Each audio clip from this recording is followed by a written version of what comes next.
সারা দেশে ভোট চুরি করছে বিএনপি, তারেক রহমান গ্রেপ্তার হয় ভোট কেন্দ্রে গিয়ে জামায়াতের কপাল খুলে। দর্শক দেখতে পাচ্ছেন গোপনে ভোট দিচ্ছে বিএনপি, অন্যদিকে তারেক রহমান এই মুহূর্তে ভোট কেন্দ্রে এসেই বিপদের মুখে পড়েন আজকে। এদিকে আজ সারা দেশের অসংখ্য ভোট কেন্দ্রে বিএনপি ভোট চুরি করছে।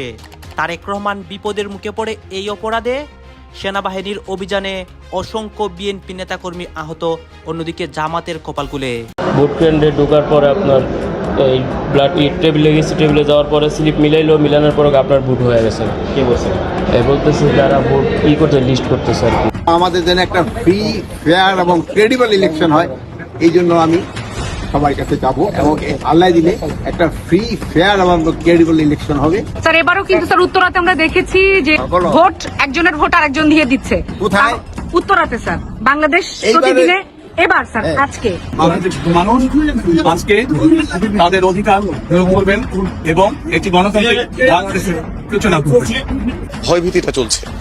অনেক বছর পরে বাংলাদেশে নির্বাচন হচ্ছে। 2001-এর পরে কোনো ভালো নির্বাচন হয় নাই যেটা অংশগ্রহণমূলক ছিল। তো দেশে কিন্তু আপনার ভোট দেবার যে কালচার, দীর্ঘ প্রতীক্ষার পর দেশবাসী কোনো ভোট দিতে পারে নাই, আমিও পারি নাই। 2014 সাল, 18 সাল, 24 সাল দীর্ঘ কয়েক যুগ পর আজকে বাংলাদেশে সুষ্ঠু নির্বাচন হচ্ছে, কিন্তু এই নির্বাচনে বিএনপি কর্মীরা অস্থিতিশীল পরিবেশ ঘটায় অনেক জায়গায়। অনেক নেতা কর্মীরা অনেক বক্তব্য দিচ্ছে, একদিকে জামাত ইসলামের আমির, অন্যদিকে তারেক রহমান। বিশেষ করে তারেক রহমান আজকে কঠিন বিপদের মুখে পড়ে যে বিএনপি অনেক কর্মীরা অনেক কেন্দ্রের মধ্যে অনেক ঘটনা ঘটায় এবং সারা দেশের নির্বাচনের পরিস্থিতি একটা অস্থিতিশীল পরিবেশে যায় একটা মুহূর্তে। আপনারা সম্পূর্ণ ভিডিও দেখবেন এই মুহূর্তে নির্বাচনের পরিস্থিতি কি এবং তারেক রহমান তার যে খারাপ অবস্থা হয়, এই অবস্থা হওয়ার পর বিএনপি কর্মীরা আজকে কি করছে, এই বাংলাদেশের নির্বাচন নিয়ে সকল আপডেট নিউজগুলো এই একটি ভিডিওতে দেখতে পারবেন। চাঞ্চল্যকর যেই ঘটনাগুলো ঘটতেছে সারা দেশে সবকিছু আমরা দেখানোর চেষ্টা করব। বিএনপি চেয়ারম্যান তারেক রহমান এই মুহূর্তে ভোট দিচ্ছেন। আমরা সেই খবরটি সরাসরি দর্শকদেরকে জানাতে চাই। তিনি তার কেন্দ্রে পৌঁছে গেছেন এমন খবর আমরা এরই মধ্যে পেয়েছি এবং তিনি এখন কেন্দ্রে প্রবেশ করবেন, তিনি তার ভোট দেবেন সেটি আমরা জানতে পারছি। আপনারা ছবিতে দেখতে পাচ্ছেন যে এখানে আইনশৃঙ্খলা বাহিনীর উপস্থিতি দেখা যাচ্ছে এবং একই সাথে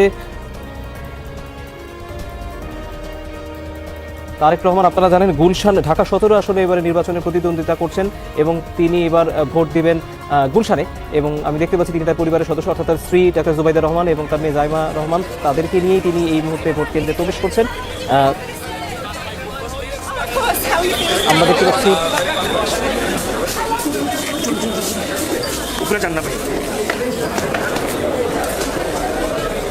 তারেক রহমান ভোট কেন্দ্রে প্রবেশ করছেন। তিনি গুলশানে ঢাকা 17 আসনে শুরু থেকে প্রতিদ্বন্দ্বিতা করবেন এমন আভাস তিনি এসে দিয়েছিলেন, যে কারণে তিনি যখন বাংলাদেশে 17 বছর পরে ফেরার পর তিনি যখন নিজের জাতীয় পরিচয়পত্র তৈরি করেছিলেন তখনও কিন্তু তিনি নিজের যে এলাকা সেটি গুলশানে তার বর্তমান ঠিকানা দিয়েছিলেন এবং যে কারণে কিন্তু তিনি গুলশানেই ভোটাধিকার প্রয়োগ করছেন। একই সাথে আপনারা দেখতে পাচ্ছেন যে প্রধান নির্বাচন কমিশনার তিনিও কিন্তু ভোট দিচ্ছেন আরেকটি কেন্দ্রে। আমরা সেই ছবিও কিন্তু এই মুহূর্তে আপনাদেরকে দেখাচ্ছি। তারেক রহমানকে ঘিরে এক ধরনের মানুষের ভিতরে এক ধরনের, আমি দেখতে পাচ্ছি যে গণমাধ্যম কর্মীদের এক ধরনের ভিড় রয়েছে। দেশি বিদেশি গণমাধ্যমের যারা কর্মী তারাও কিন্তু এখানে উপস্থিত হয়েছে এবং তারা কথা বলার চেষ্টা করছেন। Gulshan model high school and কলেজে তিনি ভোট দিচ্ছেন এবং সেই কেন্দ্রে প্রবেশের পর থেকেই কিন্তু সেখানে দেখা যাচ্ছে যে কিছুটা ভিড়, গণমাধ্যম কর্মীদের আগ্রহ রয়েছে। তারেক রহমান বিএনপি চেয়ারম্যান হিসেবে গুলশান 2 নম্বরের 86 নম্বর অবস্থিত যেটি Gulshan model high school and college, সেখানে ভোট দেবেন। এটি ঢাকা 17 আসনের অন্তর্ভুক্ত এবং এটিকে এক ধরনের, এই আসনটি নিয়ে অনেক ধরনের আলোচনাও হয়েছে। আমরা দেখতে পেয়েছি এই আসনের প্রতিদ্বন্দ্বিতাকে কেন্দ্র করে বেশ কিছু ছোট ছোট ঘটনাও ঘটেছে, যেগুলো আমরা বিভিন্ন সময় গণমাধ্যমে দেখেছি।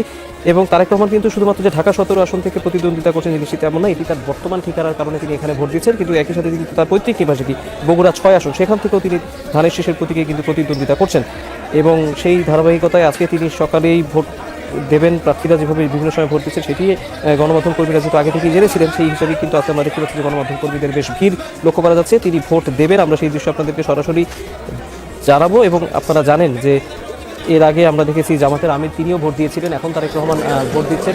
বড় দুই দলের বড় দুজন নেতারাই আসলে যারা প্রতিদ্বন্দ্বিতা করছে রাজনৈতিক দল, তাদের যারা প্রতিনিধি তারা কিন্তু ভোট দিয়েছেন। প্রতিজ্ঞার পর দেশবাসী কোনো ভোট দিতে পারে নাই, আমিও পারি নাই।